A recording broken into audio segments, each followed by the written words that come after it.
I'm Mark Boris, and this is Straight Talk. Every time the economy goes bad, war starts. Do you think it's going to happen again? We're already in it. Robert Kiyosaki. Robert Kiyosaki, an entrepreneur, educator, and investor, best known as the author of Rich Dad, Poor Dad. Your book, Rich Dad, Poor Dad. I don't know anybody who hasn't read this book. If you can control your money, you control your life. My rich dad taught me about investing playing Monopoly. 4 greenhouses, red hotel. This is what the hand does, the mind remembers. It's the golden rule. Who has the gold makes the rules. China is in serious financial trouble. America is the biggest debtor nation in the world, printing $1 trillion every 90 days. And they're issuing it as debt. Yeah, and there's still no financial education. If you're hoping the government's going to save you, then you're in trouble. I'm saying wake up. It's imperative that every Aussie educate themselves to protect themselves. Aussie can change the world. It's a small, powerful, lucky country. But the world is caving in around you guys. Don't fuck it up. Robert Kiyosaki, welcome to Straight Talk, mate. Honored to be your program, and congratulations on all your entrepreneurial success. That's impressive. Thanks very much. Well, coming from you, that's a big rap. Thanks very much. God. No, I'm serious. So that is like, here we are. We've got your book. Like, this is like iconic. And I don't know. I actually don't know anybody in Australia. I mean this. I'm not just your book, Rich Dad, Poor Dad. I don't know anybody.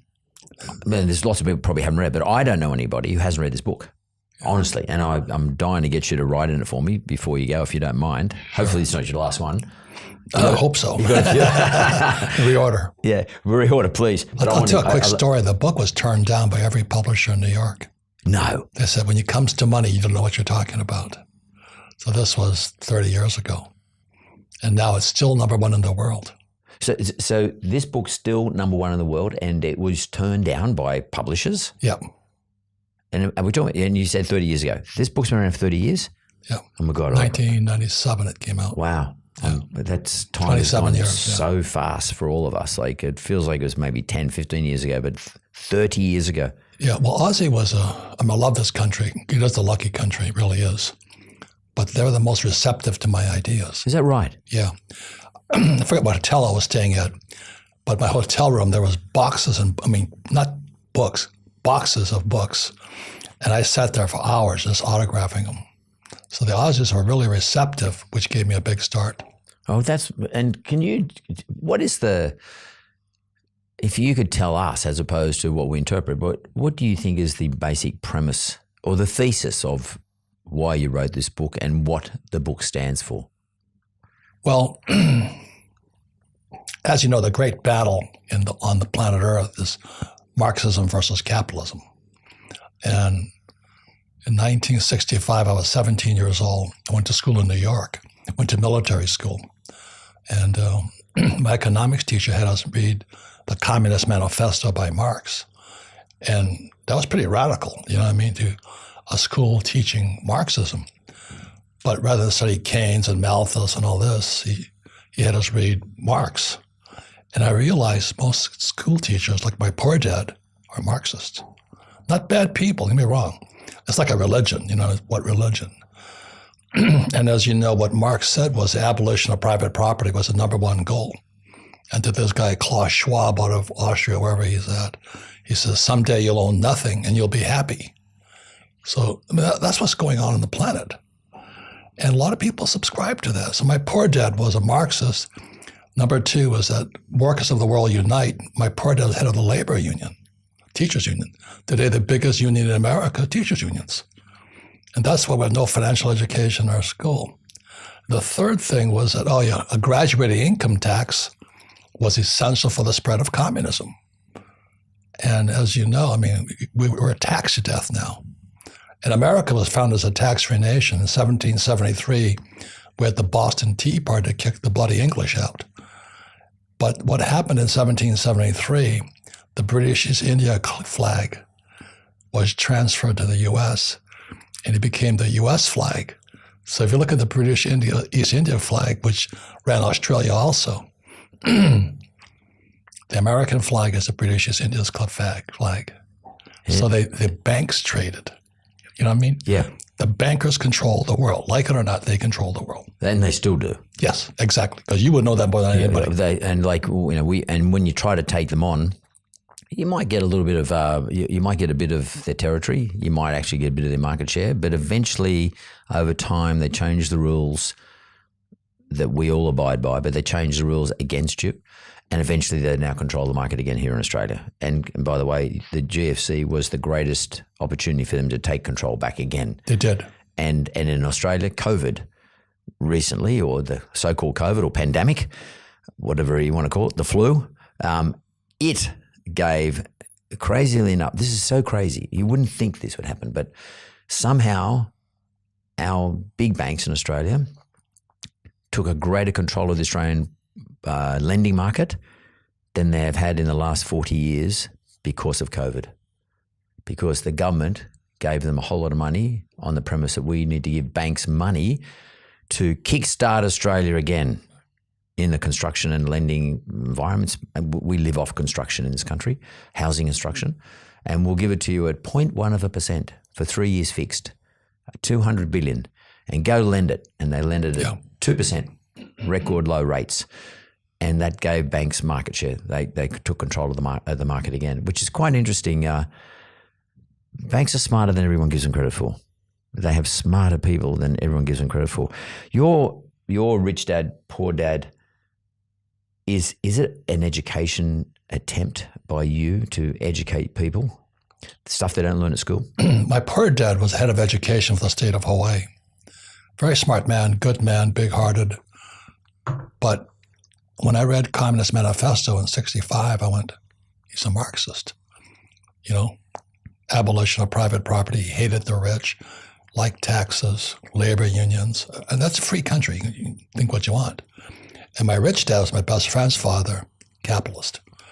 And so I had both capitalist education and a Marxist education. So I went to military school to learn all this, you know. I flew for the U.S. Marine Corps in Vietnam, and we killed a lot of communists out there. It was sad. So my concern is, as you know, America's going to war again. Because every time the economy goes bad, war starts. So that's what brought Hitler to power back in the early years, you know. But do you think it's going to happen again? We're already in it. So can we explore it a bit? Because that's a bit fascinating to me. I mean, by the way, it's something that I'm concerned about. Because when things are going bad for a political movement, let's start a war. Yes. Putin's a good example. And you can print more money. And we print money, we produce, because we need to print more money, because we need to produce more arms and various other things. And we'll go to war, and we'll fight the good fight. Well, if I give Aussies a plug here, I fought in Vietnam twice as a Marine, you know. And the Aussies were like tremendous respected fighters. They were jungle fighters. And they said, what about Americans? As Americans clear the jungle, then they fight. They did too. They cleared it with a certain agent. They killed a lot of people that way too, you know. Yeah, just dropped Agent Orange on them. Yeah. I remember those days. In fact, you know, it's interesting. And you won't know this individual, but maybe you do. But there was a prime minister who there was a gentleman who wanted to become prime minister of Australia and became a very famous prime minister. His name was Gough Whitlam. And I voted for Gough Whitlam. It's the only time I've ever voted Labor in my life, which is effectively your Democrats, because I was about to go to university. I was 18 years of age. I was at university. I was 18 years of age. And conscription was in Australia because the war was on, Vietnam War was on. And the last thing I wanted to do was go to Vietnam. But some of my older mates were there. And they were telling, when they came back, they were telling me what it was like. It was sound dreadful to me. So I've actually voted in favour of the Labor Party. Gough Whitlam won the election in favour of the Labor Party just for one reason, so I didn't have to get conscripted. I'd rather go to university, and in those days, smoke marijuana on the library lawn. That's what everybody was doing. It's very interesting about, you talk about institutionalised, or communism or Marxism, perhaps is a better way of putting it, and every version of Marxism. Today it's sort of watered down so you can't recognise it. But it is preeminent in institutional education institutions. Yeah. Preeminent, whether it's university Marxist. or schools. Yeah. Yeah. And but they don't label it as Marxist. No. They sort of liberal or they have a different view on it. Well, let's look after everybody, sort of thing. Yeah. You know, we're going to look after you. How does that? And I don't know about America. That's in Australia I'm talking about. But how is that in America? And why does everybody cop it? Why do you put up with it? Well, again, military school in New York, I had nominations to Naval Academy, Merchant Marine Academy, Army, Air Force, and Coast Guard. And we were taught acta non verba, deeds, not words. So the lesson we were taught as military officers, watch what a person does, not what they say. So if you watch politicians, I don't care what party, watch what they do, not what they say. So the first thing, I'm not Republican or Democrat, the first thing Biden did was he cut the Keystone pipeline from Canada to America. And I'm an oil guy. I went to school. I worked for Standard Oil. I went to school to drive oil tankers for Standard Oil. And the price I was selling oil under Trump for $30 a barrel. The moment Biden came to office and cut that pipeline, oil went to 130 US. I knew exactly what he's going to do. He wants to create a gap between rich and poor. And that's revolution. As you know, it takes that gap to cause revolution. Division. Division, yeah. Well, anger. So America is a very divided, angry country right now. And they can't figure out what's happening.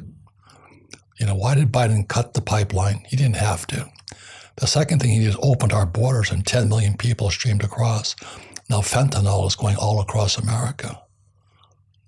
And Trump is a good friend of mine. I wrote 2 books with him. He gets accused of screwing older women, should we say. You know what I mean? He's a man's man.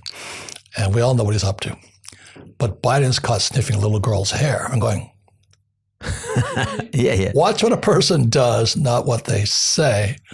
And then I've seen that vision, by the way. I've been sniffing the young girl's hair. That was a bit weird. And not only that, Trump's 2 sons, Don Jr. and Eric, are good friends of mine. They're classy young men. I hunt with them, you know. So we're upstate New York with the 2 Trump boys.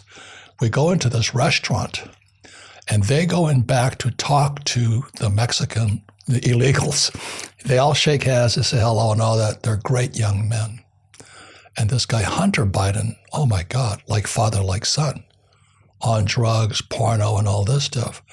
His laptop goes missing. You're funny about that? Yeah, we can't find it, you know. So there's so much goofy stuff going on in America. We're so divided right now. It's not safe. It's not good. Do you think that, Biden's been not accused, been characterized as someone who's not competent, mentally competent, probably even physically so, but definitely not mentally competent to run a country. Do you think that Americans in the election of 2024 this year are going to re-elect him notwithstanding that, or do you think that people are going to move away from Biden and perhaps look for somebody else, and that maybe not Trump, but somebody else, like cast their vote another direction, perhaps Kennedy? Bobby Kennedy. Yeah. But where do you think Americans are going? Because and is this Kennedy seeing that there is a gap in this division between the two camps and is running up the middle?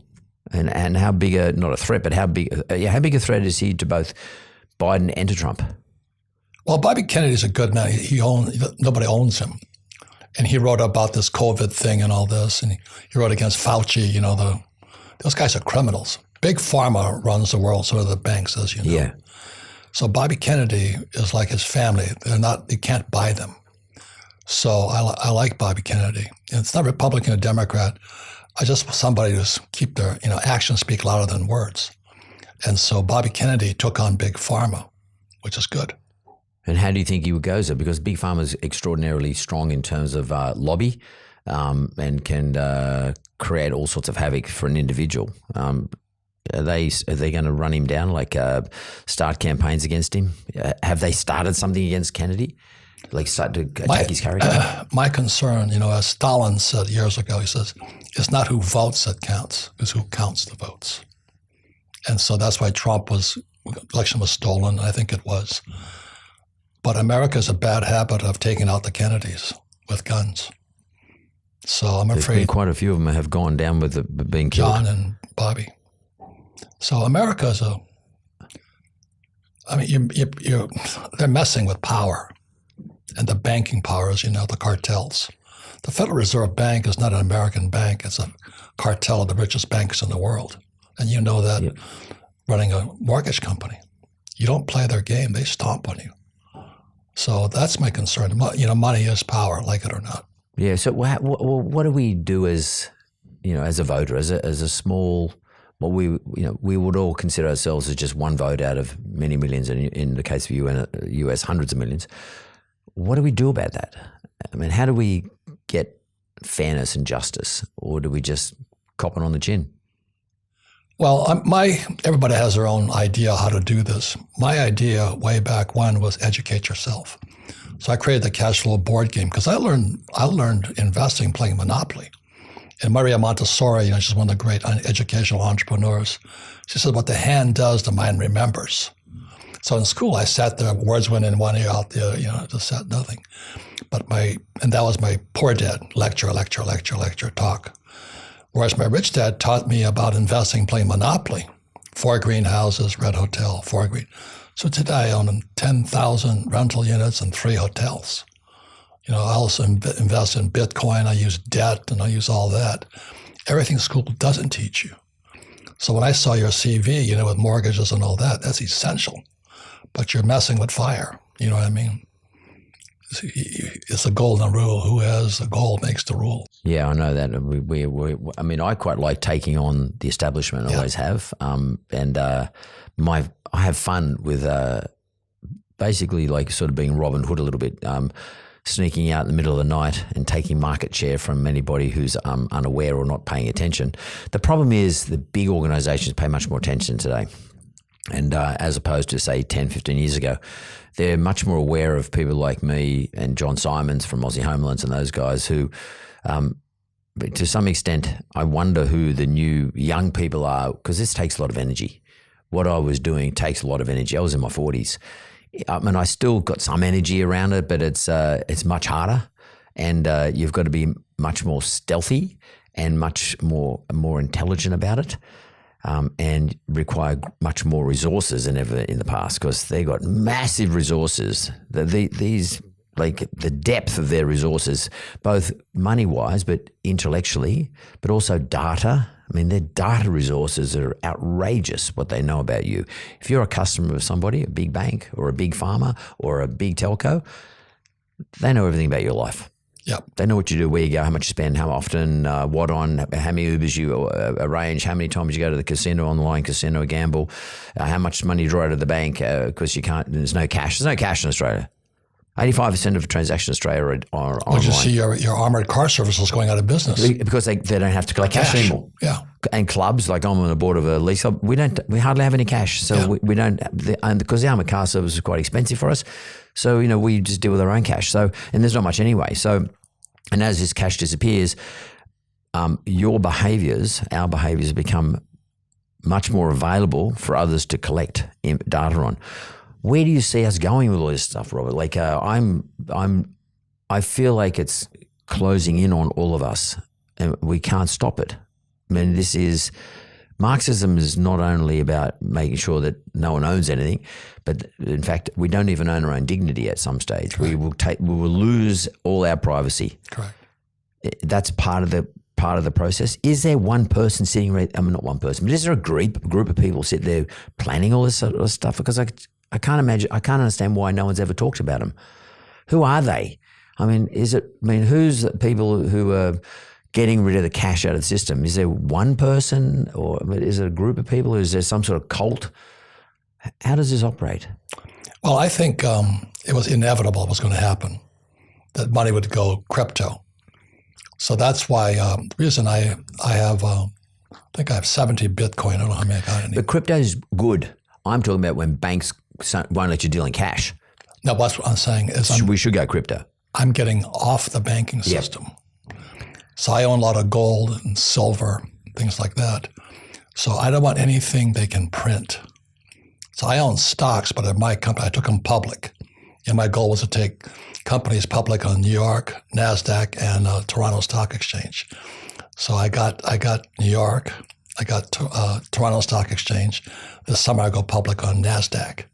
So I control the paper, but I'm an entrepreneur, that's trained to do this stuff. Take control of your life. So I created the cash flow board game so people can teach people what schools will not teach you. And if you can control your money, you control your life. But years ago, I read a book by R. Buckminster Fuller. It was in 1974.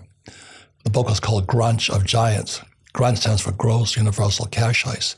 Simply said, he was saying your wealth is stolen via your money.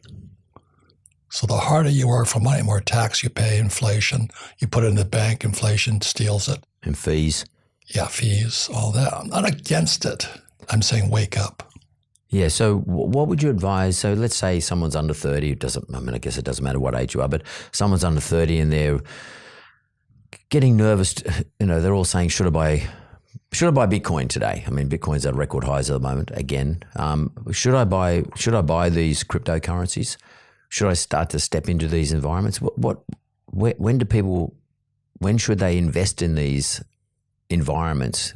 At the height of the market, or is the market going to continue to grow, or is it, or should they seek another one? Like perhaps they should look at Ethereum or some other currency that's cheaper. I mean, should young people approach these markets?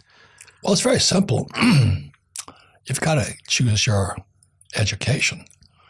If you listen to a financial planner, like a super person, they can put you in stocks and bonds are crashing. It used to be, and I don't know how it is in Aussie here, but bonds were considered safe. Today, they're the most dangerous assets you can put your money into. And the S&P 500 is at all-time highs. And my generation, the boomer generation, is getting ready to retire. So this little cartoon character, Peanuts, with Lucy and Peanuts. And so Lucy would hold the football like this, and Charlie would run up, and she'd pull the ball away.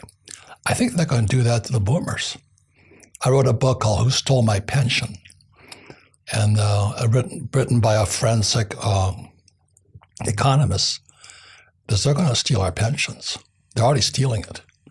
So the American baby boom generation is a 50-50 chance won't retire. Their houses, all they got is their house now, most of them. But homelessness is on the increase. It's not bad here yet. But look at San Francisco, the most beautiful cities on earth, very, very much like Sydney. People are homeless all over the place. They can't afford a house. Is it as bad as we see it on TV? But is it that bad? I went to see it myself. Yeah, it's terrible. It's spreading all across America. Except Texas. Texas. Everyone's moving to Texas. Yeah. That's Texas and Florida. Texas and Florida. So it just on the stock market, and I'd like to get your take on this. I read some articles recently that were talking about the valuations of American stocks, particularly some of those ones that are sort of trading in that AI territory, and the multiples that are sort of sitting against these stock trades. And they're sort of saying, this article, it was in The Economist, but it's sort of indicating that it's just not possible to grow from here at the same rate or in anywhere near the rate that it has grown in the past, and that the people are paying prices today based on future outcomes. And if I want to be a naysayer or perhaps a stock pessimist, well, just call me a naysayer, then I would be shorting the market. In other words, I'd be selling stocks because it just can't continue to grow at the rate it's been growing. But on the flip side of it, it just keeps growing. I don't understand it. I don't play in the American market in particular. What's going on? Is it people just got this fever, I better buy, and they have no idea what they're buying, and they're just getting convinced? Well, there's no financial education in America. You look at our leaders, most of the people who run our Federal Reserve Bank and our government, they're PhDs, like my poor dad. Poor PhD stands for poor, helpless, and desperate. Look at this guy Bernanke. He was the Fed chairman. When it crashed, he dropped interest rates to zero and printed trillions. So today, America's in this huge bubble, this cash sitting everywhere. And the stock market's in a bubble, real estate's in a bubble, and all this. How much longer can it go? Today, America's the #1 debtor nation in the world. Every 90 days, they're printing another $1 trillion to cover the shortfall. And they're issuing it as debt. Yeah, they're printing more money because our taxes don't cover our expenses. They're printing $1 trillion every 90 days. Wow. And there's still no financial education. And then you look at China, Evergrande went down and Market Garden went down. China's going bankrupt, and so is Germany. So, as I say, when America sneezes, Aussie gets pneumonia. And so we're the lucky country. But The world is caving in around you guys. So that's the spooky part. So that's why I say to everybody, buy some silver. Silver's about $20. It used to be 50 US. And then I like Bitcoin because Bitcoin gets stronger, dollar gets weaker.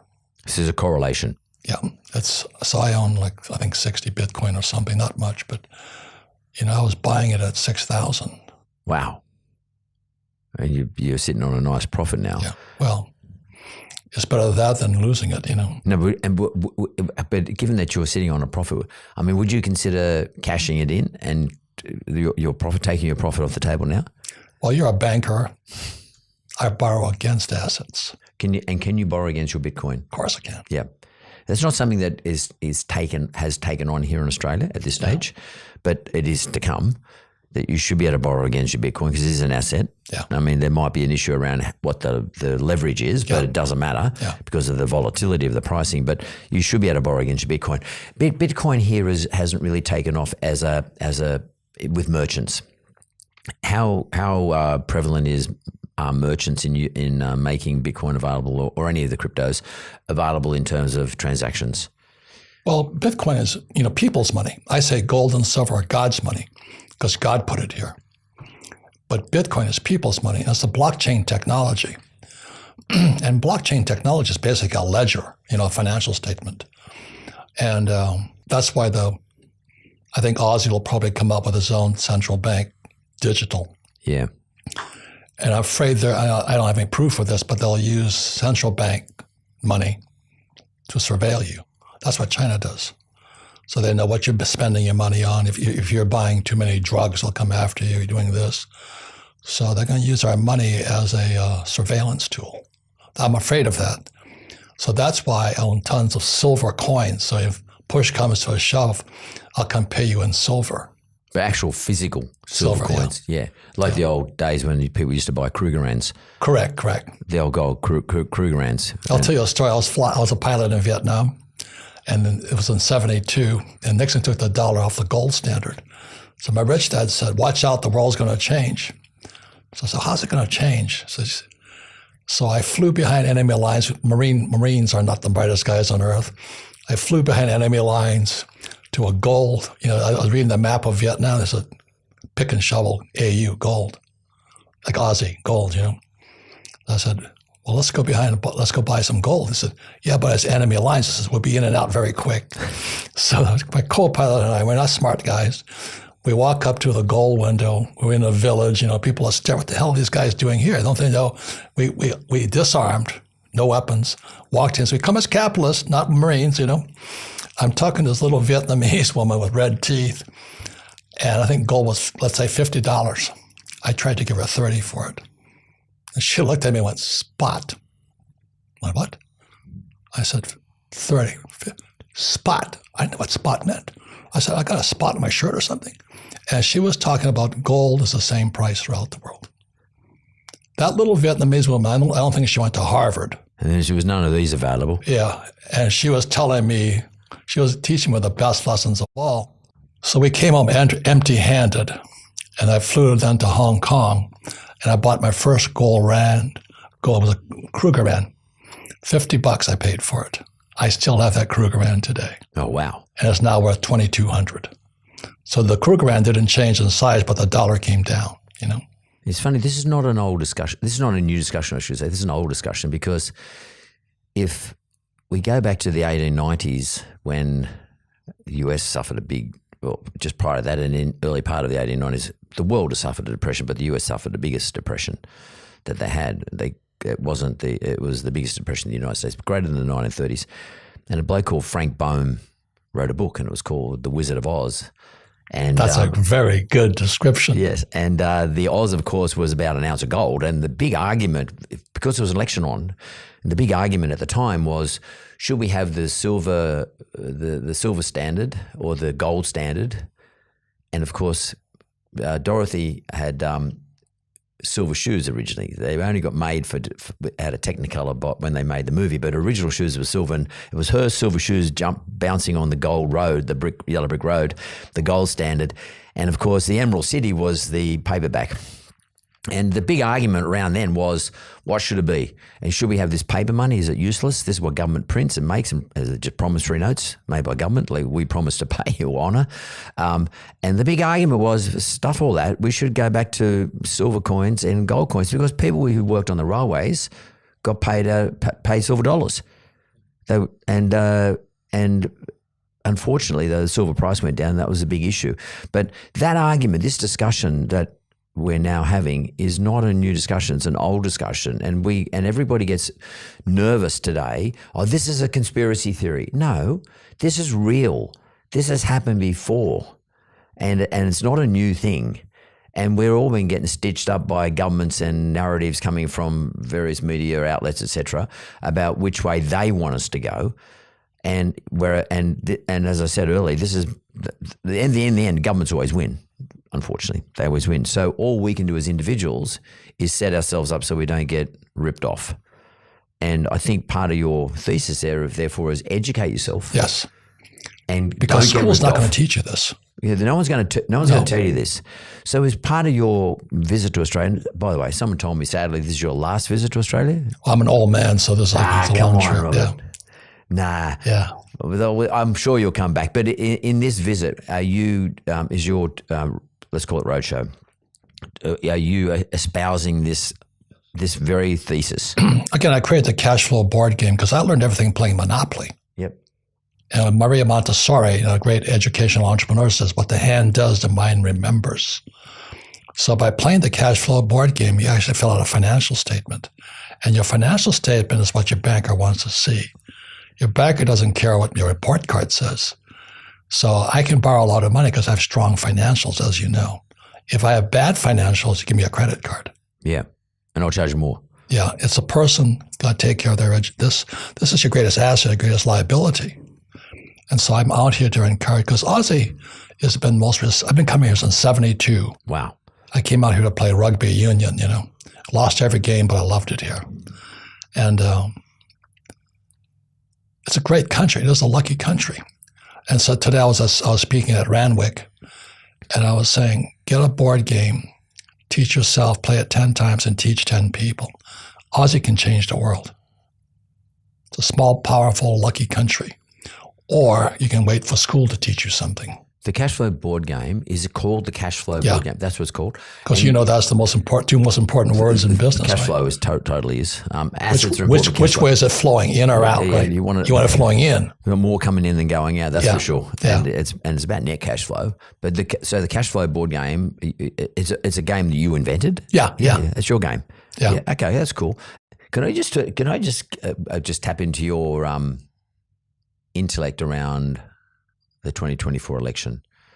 I know you're a friend of Trump's. You've done things together. You've collaborated, etc., on books, etc. I've met him on a couple of occasions, and we talked about the division in the United States. Is the division such that if either one of either Biden or Trump wins the election, presidential position, is it going to be such that neither one will have a proper mandate and can do nothing? In other words, they become hamstrung. Either the Senate won't pass anything that the lower house or the Congress passes, or the Congress won't agree with anything that the Senate proposes. Is that a potential to just maintain the division, no matter who wins? Well, I think the problem with Trump, he's got guts, He definitely does. And he stepped on a lot of toes. Bankers, they don't like him. So as I said, Bobby Kennedy, John Kennedy, they got taken out. So even if he's elected, his life is more in danger than, like I said, his two sons and I are really good friends. And they got balls, They speak out, they work for the people. As I said, I know the Trump boys, I watch what they do. So just watch what a person does, not what they say. So I know them personally, and I wouldn't say this if it wasn't true. I've spent weeks, a week of hunting on a private island, no water, no toilets, nothing. Those boys ask no quarter. They go in the woods and they fish, and we have to catch our own food. They're tough young men, very good young men. Do you think there's room for one of those two boys to take up the role in relation to that side of politics, I won't call it Republicans, but that side of politics, because, as you say, Donald is, he's got so many things against him at the moment. I mean, even if he does win, it's still going to be a tough gig, a really tough gig. Yeah.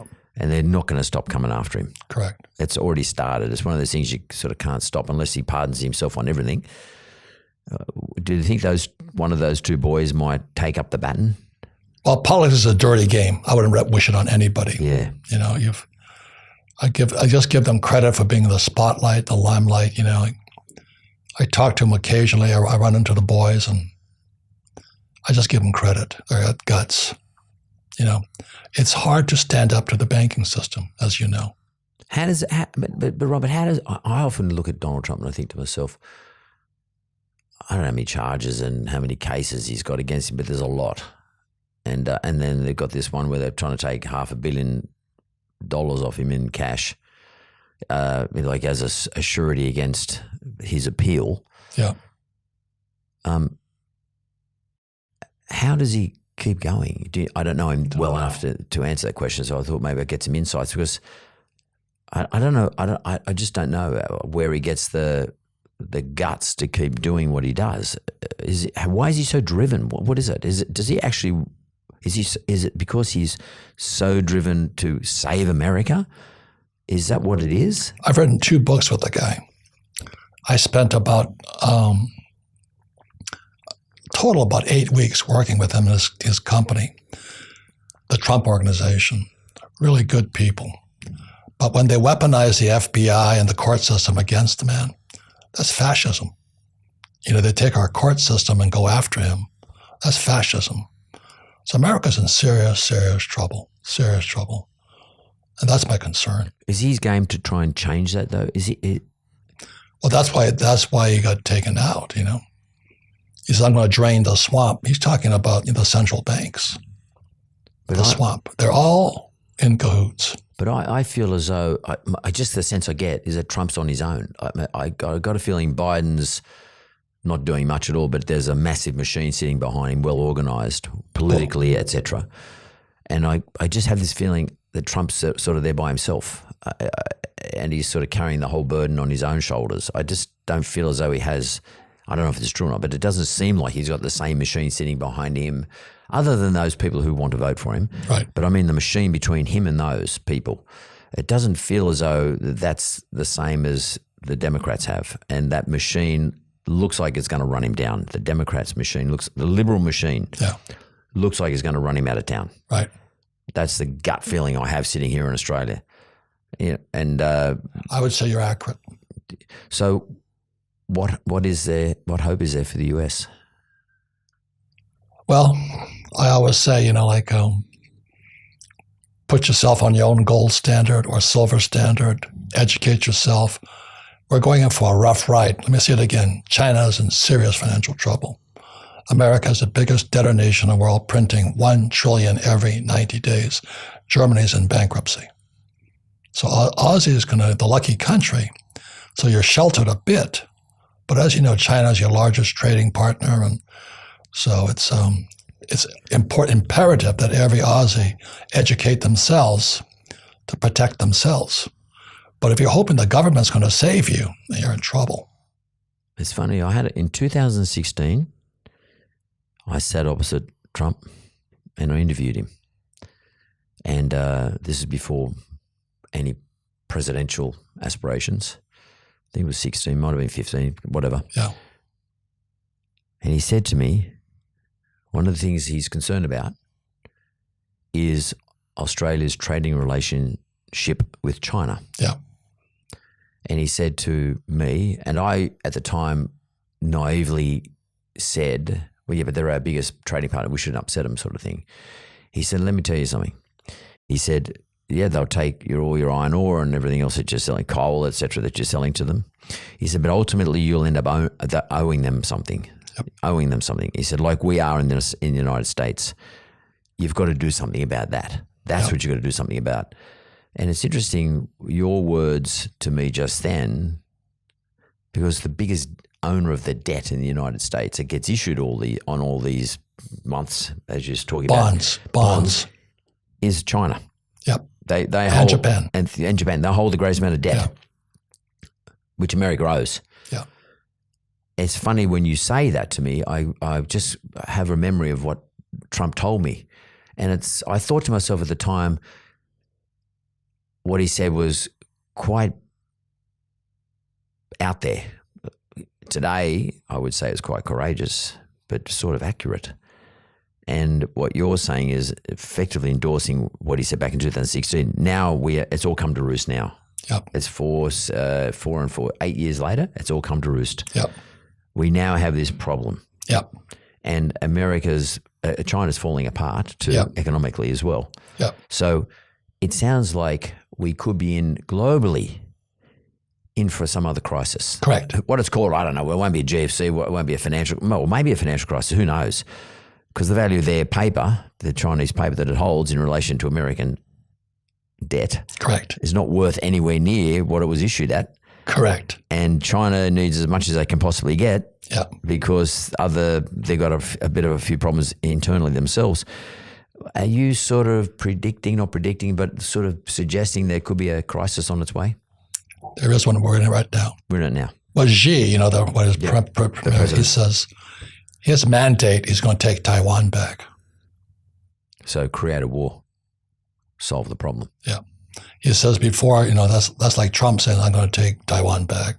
That's war, And so what's going on in Ukraine and all this, it's terrible. I mean, I hate war. I just hate it. I fought twice in Vietnam, killed a lot of people. But it's about money, as you know. Like I said, it's a very dangerous time on earth, so it's important that everybody take responsibility for yourselves financially, not expect the government to take care of you. So I go around saying, put yourself on your own gold standard, put yourself on your own silver standard. Save gold, silver, or Bitcoin, and protect yourself now with your brain, But don't expect the government to take care of you. Aussie is the lucky country, but you sit behind these superpowers going to war, and it's spooky. Do you think war is inevitable? Well, historically, yes. See, what brought Hitler to power was the Weimar Republic when World War I, and they made Germany pay reparations. So Germany went bankrupt. Hitler came to power.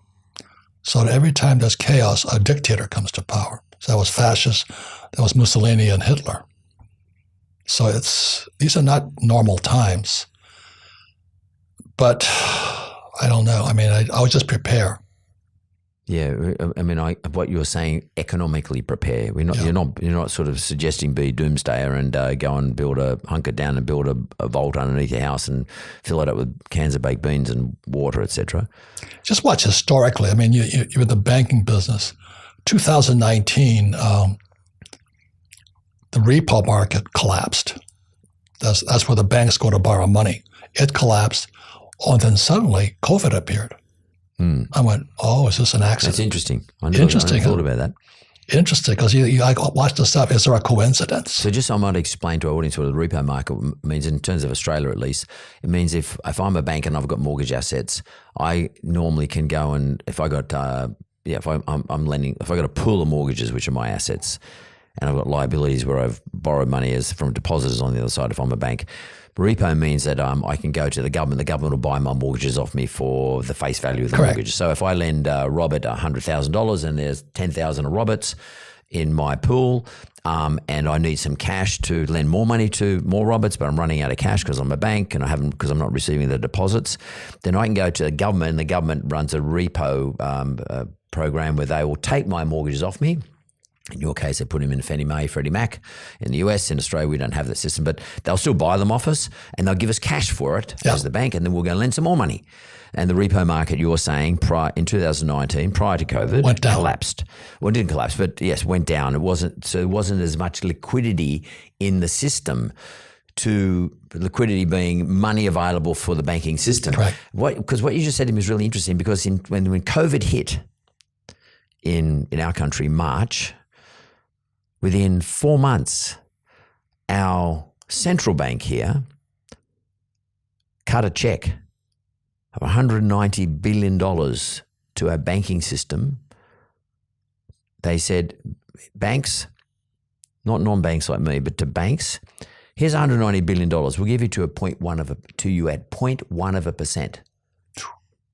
Fixed for 3 years. Yeah. Go lend it. Yeah. And Bubble. of course that created inflation and the bubble. Yeah. The property market Yeah. bubble. It just went off. And then, of course, last year the government said, well, we want that repaid because the 3 years is up, 2023. Yeah. And it does not exactly on that day, but from 2023 based on drawdown dates. And now the banks are raising money at 6%. So our interest rates are higher. So you know who's suffering? The consumer. The average guy. Yeah. The guy borrowed he borrowed at 2% from 1.99%. It's a record low fixed rate fixed for 3 years. All of a sudden he's gone from fixed 1.99, now he's paying 7%. Our consumers are paying for this. The banks are making the same amount of profit as they've always made. They're just charging the borrower more. Yep.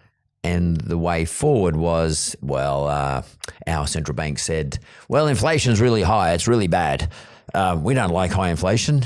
So, and you consumers, you caused it. You caused high inflation. So we're going to put interest rates up. Yep.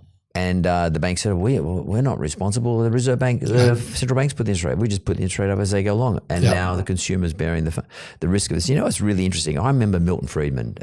Not many people, you would remember him, but not many people remember him. I remember watching him in the 90s, and it's up on YouTube these days, Friedman. He says, consumers never create inflation.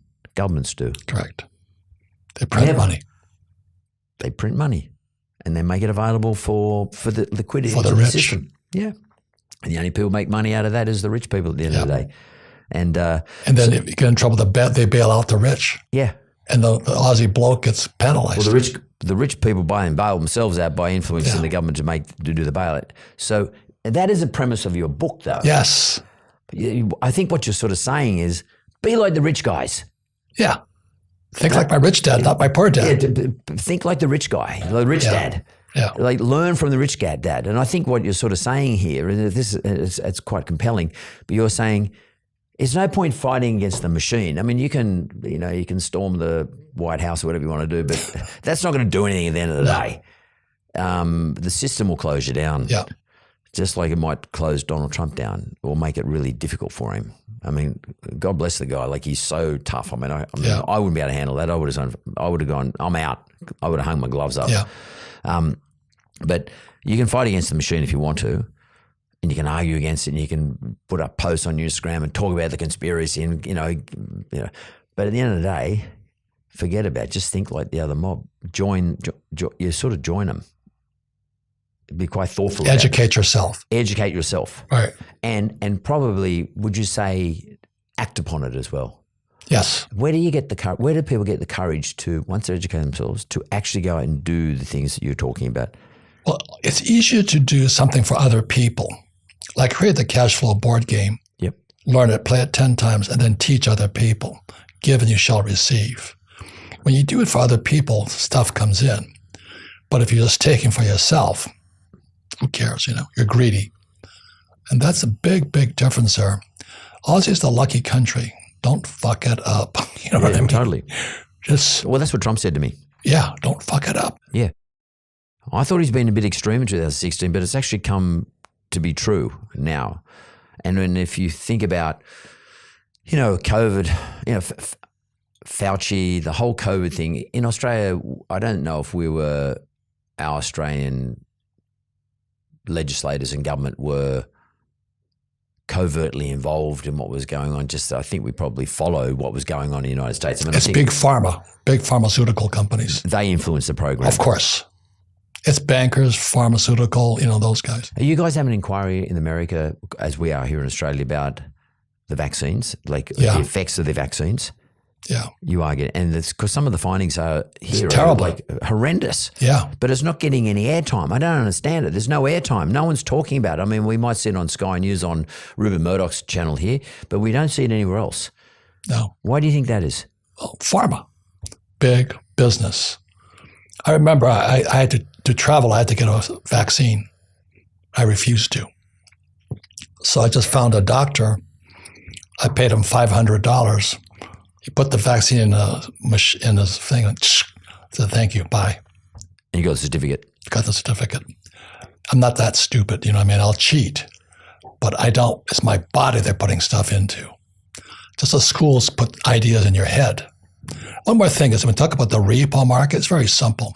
It's like the pawn shop for banks. Yeah, that's exactly right. Very, very, very simple. Yeah. So when that went down, COVID appeared, I went, oh my God, is that an accident or is it intentional?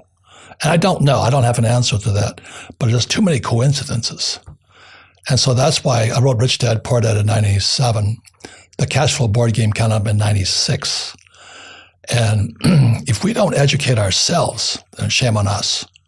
But schools will not do it because schools are complicit with the banks. Why do you think that is? Why do you think they're Marxist? I mean, you know, that's where they start from. I read the Communist Manifesto in 65. I went to military school. I went, oh my God. You know, they made two predictions. 1930, they were going to take over the school system, which they did. And then they would take our elections. They did. And that would be Trump's position today. Yeah. Your last election, he lost. And I respect the freedom of choice. You can be a Marxist, you can be a capitalist, but without financial education, as you know in the banking industry, if you don't have any financial education, you can't be a capitalist. And you can't make a proper decision either. Correct. Because you don't know what suits you. Because I mean, the Marxist position is very romantic. Oh yes. It's abolition of private property, labor unions, taxation, fairness. Fairness, equality, progressive tax system. We'll tax the rich to look after the poor. It's like Robin Hood. It's sort of like a romantic thing. It's a theme. But the reality is we're not all equal and we don't all earn the same amount of money. None of us are prepared to work as hard as the next person or even as not as hard as the person. Everybody's got to be equal. Yeah, but nobody is equal. And what's even worse in America, I don't know how it is here, they're encouraging boys to become girls. I'm going, what's wrong with you guys? Yeah, we're getting the same issue here. And girls to become boys. Yeah. And it's sort of okay if that's how they're born or whatever, but like it's not. No one needs to encourage it. Yeah. No one needs to say bring it on. Yeah. Because young kids are not in a position to make decisions. I don't feel. When I was a kid, right, sex education was Playboy. You know what I mean? Today they got hardcore porn on their iPhone. You know, they more about sex than you and I ever will. Yeah, totally. And they know how to find it quicker than I will or you will. And it's funny, like for when I was a kid, there was a magazine in Australia called Ribald. And it was a paper, sort of a paper magazine. It wasn't glossy like Playboy. And there was a newsagent, I won't name the area, but where I went to school out in the western suburbs of Sydney, which is sort of a little bit rough out there. And there was one guy in our school who used to go and steal this Ribald every week. And then we'd all be waiting for him in the library. That was sex education, right? Yeah, that was sex education. He would get passed around the library. So we had these library sort of stalls, everyone, and he'd be sitting there waiting, when's he finished with it? When's he going to send it over to me? And so Ribald was like the thing. And you're right, that's where we got a sex education. You wouldn't get it from mum and dad. There was none of these iPads and there was nothing electronic. And it was, he grew up a certain way and that was it. Now, I know there's going to be exceptions to this, don't get me wrong. There will be exceptions to this. There's some kids who are born a certain way and that's okay. They make the choice. But I agree. I would like to make sure that education institutions are making the decisions for these kids. Yeah. It's the kids making the decisions for themselves at a time when they're equipped to make the decision. Right. And it's the parents' duty. Correct. It's not the school's duty. Correct. Amen. Amen, brother. It's for the mum and dad in relation to their kids. They can influence a child. Yeah, and kids and hopefully parents have a good enough relationship with the kid that the kid can talk to the parent can talk to the kid in a nice neutral way. But for me, I got grandkids, and for my grandkids, the thought of the fact that my grandkids might go to school and someone might influence any one of my grandsons to choose a different sex for themselves really pisses me off. Yeah. Like it gets maybe I'm too old, I don't know, but it just pisses me off. I mean, I don't like it. I don't like it at all.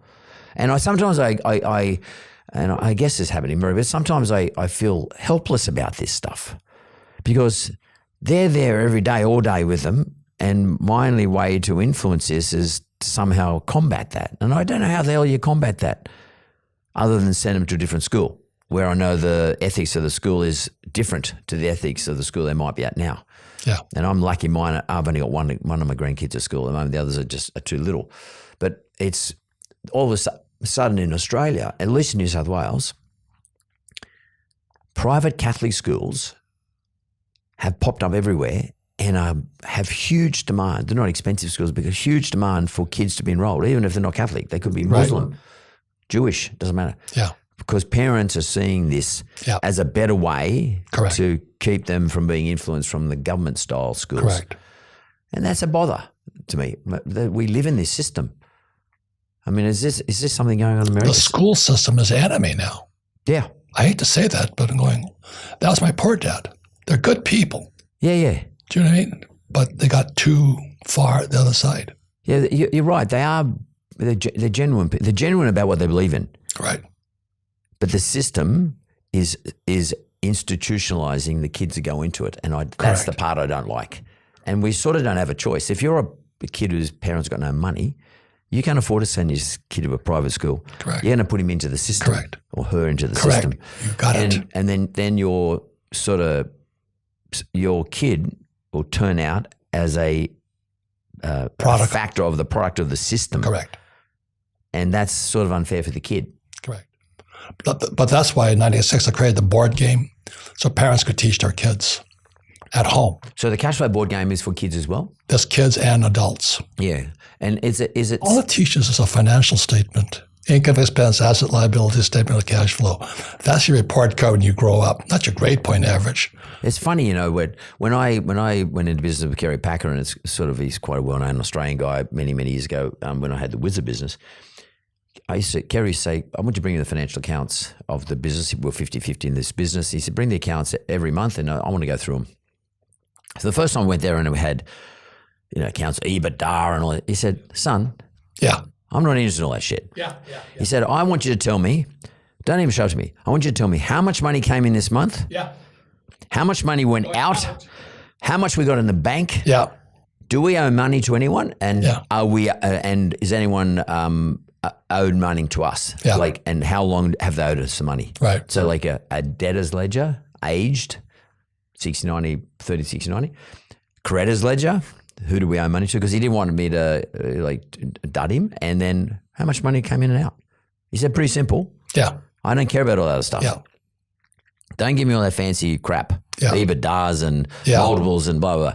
Yeah. Just tell me how much dough came in the joint. Yeah. And that was a big lesson for me. And so I went off many years later and I wrote a little playbook for how you run your the financials in your business, your monthly management meeting. Money in, money out, what's owed, what we owe. End of story. Oh, by the way, just check the bank rec to make sure the amount of money in the bank is what we should have. In other words, no one's nicking it. No one's stealing money from us. Pretty simple stuff, isn't it? Yep. And the cash flow board game is teaching kids really simple stuff. Yeah. Because credit cards as my rich dad taught me, it says your banker never asks you for your report card. Yeah. Your bank wants to see your financials. The other thing about financial literacy is, do you speak the language of money? So when I hear guys throwing on EBITDA and this, I go, no, it's just how much money is coming in, how much money is going out. What's an asset? Assets put money in your pocket. Liabilities take money from your pocket. If you change your vocabulary, you change your life. That's how powerful words are. But they don't teach you the language of money. So that's why I created the cash flow board game, Rich Dad, Poor Dad, assets, liabilities, taxes. They don't teach you taxes at school. And Trump and I don't pay taxes legally. The same as this country. If you know what you're doing, you don't have to pay taxes. See, the more debt I use, debt became money in 71 when Nixon took the dollar off the gold standard. The more debt I use, more tax breaks I get. Yeah. Why? Because if you and I don't borrow money, as you know, the economy crashes. So we have to have people borrowing money for the economy to keep growing. So that's why they keep raising interest rates. People can't borrow money. Meanwhile, your population's increasing. People can't afford to live here now. I mean, it's making the news in America. Really? How expensive Aussie real estate is. Wow, that's a bother. Yeah. So we're a small population, relatively speaking. Yeah. Like house prices have absolutely skyrocketed in Australia. And if you're trying to rent a property in Australia, like you're in the rental game, you can line up for 3 hours and not even get to inspect a place. Yeah. And we just got such a massive shortage of real estate. And, I think to myself, it's funny. I thought to myself, isn't it interesting? Governments aren't dumb. They allow hundreds and hundreds of thousands of people to come into the country to fill so-called shortage of skilled labour. But at the same time, they don't create more real estate for them to live in. Why is that the case? I mean, why would they do that? Why wouldn't they have said, well, where's everybody going to live? It's a pretty obvious question. Like, where are these millions of people who are coming in over the next couple of years? Where are they going to live? To build a house in Australia, to build houses in Australia, takes ages. Yeah. You have to get approvals and you got to build it. The builder's got to get finance. There's just a process here in Australia. It's very difficult. And I understand because I own rental property here. I used to Bondi Junction and Rush Cutters Bay and all that. Good territory. I don't know. I buy them, and somebody manages them. I wish I'd never sold them. It's a mistake. Because we have such a shortage. Yeah, and it's great property. That's crazy that it's being talked about in the US. Yeah. Like you mean in the it makes the news. It makes the news. Yeah. Well, that's a real worry for us. Yeah. And do you think is there any solution that you've seen anywhere around the world that can solve these shortages apart from just building stuff? Well, I think it's up to every individual to take control of their own finances, their own financial statement, and don't expect the government to take care of you. Yeah. And I think that's very liberal, which is kind. But, I was taught you teach a man a fish, you feed him for life. Give a man a fish, you feed him for a day. And socialism wants to give people fish and makes the problem bigger and worse. Instead of teaching them how to fish. Yep.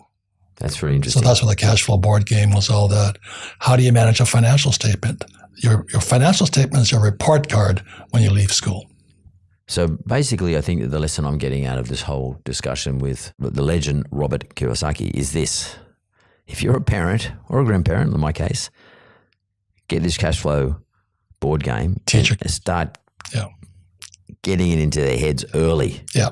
It might be competing with other sort of indoctrinations. Correct. But it doesn't matter. At least they're in a position down the track to make a call on what suits them best.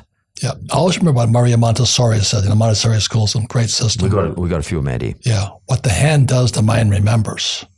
So you can't learn to play golf reading a book. Do you know? Yeah.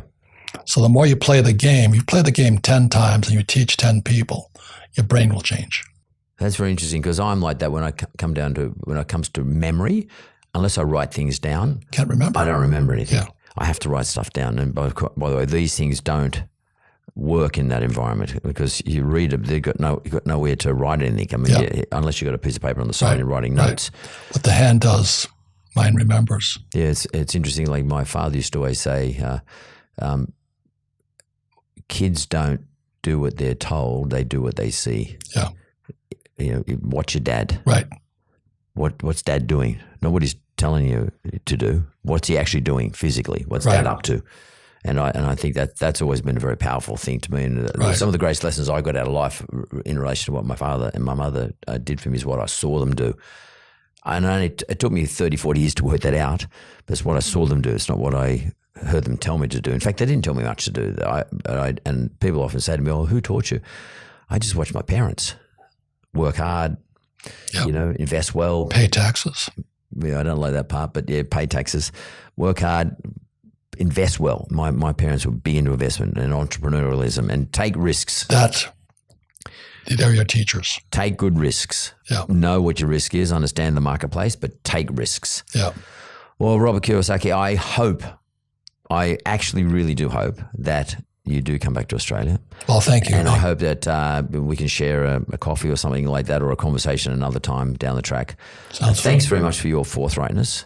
Well, thank you. And thanks for doing these sorts of things like Rich Dad, Poor Dad, and giving a gift to us in Australia about a way to think. Yeah. Thanks very much. Think like a rich person, like a capitalist. Yeah. Give yourself a half a chance. Correct. And teach your kids. Yeah. And by the way, pay it forward to your kids. Yeah. That's a big deal. Yeah. Australia can change the world because there's only a few people here. It's a rich country. It's a lucky country. But unfortunately, our academic system is Marxist. A lot of your leaders are Marxists, as you know. Currently. It's a very trying time throughout the world economy. China's in trouble. Germany's in trouble. America's in trouble. And we're not in trouble at this stage, but if we're not careful, we could be. Yeah. And look after your own backyard. Correct. Look after your own corners. And this is your greatest asset or liability right here. Totally. And take care of this the one. way you think. Thanks, Robert. Thank you.